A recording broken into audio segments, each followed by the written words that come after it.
Alam niyo ba mga kapatid, mga kaibigan, mga minamahal natin sa Panginoon, that the greatest expression of the perfect love of God is no other than our Lord Jesus Christ.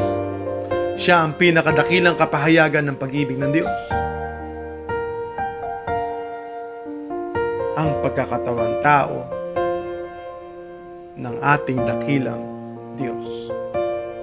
Ang kanyang pagkakaroon ng kanyang bugtong na anak.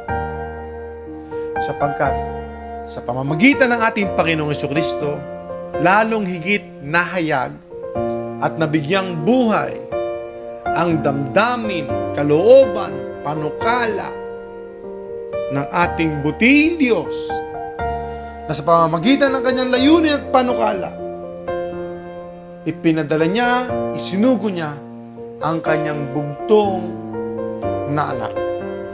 At sa pamamagitan ng kanyang anak, nahayag ang higit pang pagkakilala, higit pang kalulatian at karangalan ng Diyos, sapagkat ang Diyos mula't simula ay hindi maaaring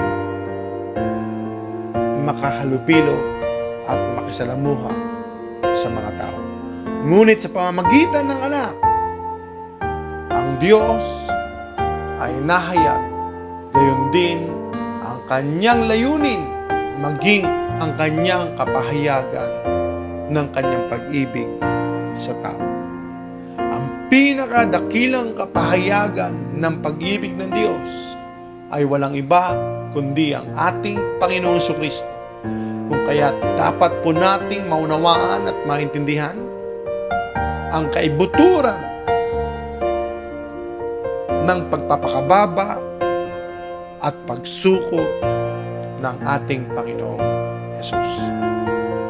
Lahat ng ito sa kapurihan at kalwalatian ng ating Panginoong Jesucristo. Siya nawa.